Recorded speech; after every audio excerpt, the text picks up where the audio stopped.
नमस्कार। आज मैं आपको रूबरू कराऊंगी भानगढ़ किले के भयानक सच से। जी हाँ, आज मैं आपको ले चलूँगी भानगढ़ किला, जो कि अपनी अद्वितीय कला के लिए कभी मशहूर था, लेकिन आज जो मशहूर है अपने भयानक और काले सच के लिए। ये किला राजस्थान के अलवर ज़िले में स्थित है। यहाँ हवेलियाँ, बावड़ियाँ, मंदिर, मकाने, दुकानें, बाजार सभी कुछ हैं, लेकिन सब खंडर। यह किला शिव मंदिर और हनुमान मंदिर के लिए भी विश्व भर में प्रसिद्ध है। आखिर क्या हुआ था कि अपनी अद्वितीय कला के लिए मशहूर माना जाने वाला भानगढ़ किला आज अपने भयानक सच के लिए जाना जाता है। आखिर ऐसा क्या हुआ था? तो हम चलते हैं 17वीं शताब्दी में, जब इस किले का निर्माण हुआ था और माधव सिंह यहाँ के राजा हुआ करते थे। उस समय माधव सिंह अकबर की सेना में कार्यरत थे। उनकी एक पुत्री हुआ करती थी रत्नावली, जो कि उस समय 18 वर्ष की थी। एक दिन हुआ यूं कि रत्नावली का मन बना कि क्यों ना बाजार घूमा जाए, और वो निकल पड़ी अपनी सखियों के साथ बाजार घूमने के लिए।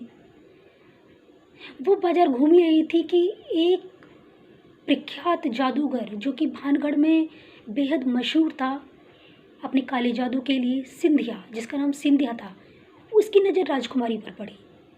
कहा जाता है वो पहले से ही राजकुमारी का दीवाना था। जब उसकी नज़र राजकुमारी पर पड़ी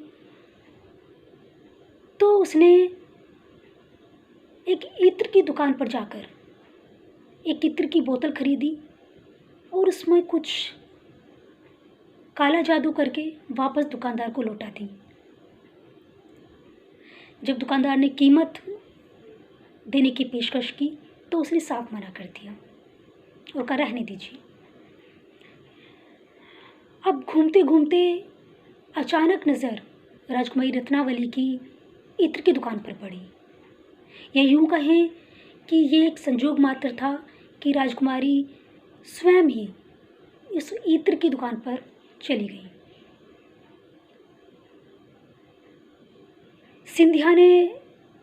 जादूगर सिंधिया ने पहले से ही दुकानदार को अपने फेवर में कर लिया था।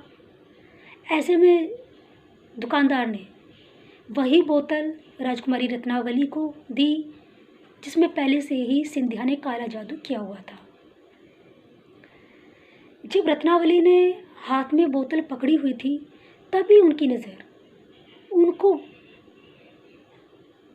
काफ़ी टाइम से घूर रहे जादूगर सिंधिया पर पड़ी। ऐसा देखकर उन्हें इतनी तेज गुस्सा आया कि उन्होंने बोतल वहाँ पड़े पत्थर पर मार दी।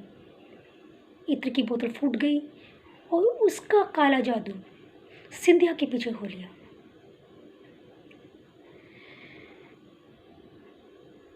जो काला जादू रत्नावली के लिए कराया गया था, अब वो जादू सिंधिया की जान लेने में लगा हुआ था। मरते मरते सिंधिया ने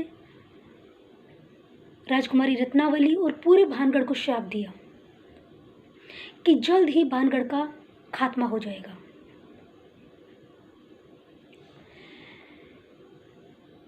जादूगर सिंधिया मर गया।